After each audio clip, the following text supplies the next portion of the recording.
Shock observer அப்படின்னா சென்டர்லயும் well பேலன்ஸ்டா தான் இருக்கணும். ஆக்டிவா டியோ ஆக்சிஸ் இந்த ஸ்கூட்டர்ஸ் எல்லாம் நீங்க பாத்தீங்க அப்படின்னா வண்டியோட சென்டர்ல இருந்து லைட்டா ஆஃப் செட் பண்ணி லெஃப்ட் சைடுல வந்து ஷாக் அப்சர்வர் ரியர்ல வச்சிருப்பாங்க.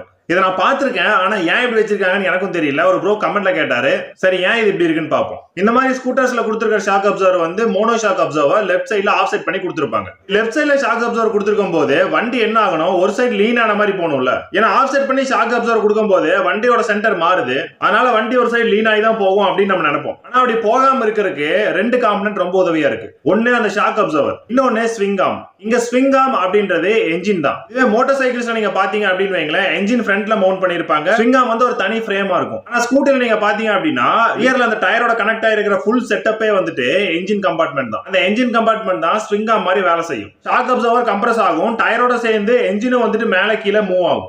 சரி, அதெல்லாம் ஓகே. எப்படி அந்த shock absorber left side of side வச்சு வண்டி ஓடுது? அதுக்கு மெயினான காரணம் இந்த ரிஜிடான ஸ்விங் ஆர்ம் தான். ரிஜிட் அப்படின்னா என்ன மாதிரி சொல்றேன்னு பாத்தீங்கன்னா, இது வண்டியோட நிக்கிற டைரக்ஷன் அப்படின்னு வச்சுக்கோங்க. இங்க வந்து நம்மளுக்கு இப்படி என்ஜின் பிளேஸ் ஆயிருக்கு, அந்த என்ஜின் தான் ஸ்விங் ஆர்ம். அந்த ஸ்விங் ஆர்மோட மூவ்மெண்ட் இப்படிதான் இருக்குமே தவிர இந்த மாதிரி சைட் வைஸ்ல இருக்காது, இல்ல இந்த மாதிரி ட்விஸ்ட் ஆகாது. இந்த ட்விஸ்ட் ஆகாதனால ஷாக் அப்சர்வரை நம்ம இந்த பக்கம் ஆஃப் செட் பண்ணி கொடுத்தாலும் சரி, ஆப்போசிட் சைடு ஆஃப் செட் பண்ணி கொடுத்தோம் அப்படின்னாலும் சரி, ஷாக் அப்சர்வர் அதோட வேலையை கரெக்டா செய்யும். இது உங்களுக்கு இன்னும் புரியல அப்படின்னா உதாரணத்துக்கு நம்ம வீட்டோட டோர் எடுத்துக்கோங்க. எப்பவுமே நம்ம வீட்டோட டோரை நம்ம சென்டர்ல மட்டுமே பிடிச்சி ஓபன் பண்றது இல்ல, மேல பிடிச்சி தள்ளுவோம், இல்ல கீழே பிடிச்சி தள்ளுவோம். எப்படி தள்ளும் அப்படின்னாலும் டோர் ஈவனா ஒரே மாதிரி ஓபன் ஆகுது இல்ல.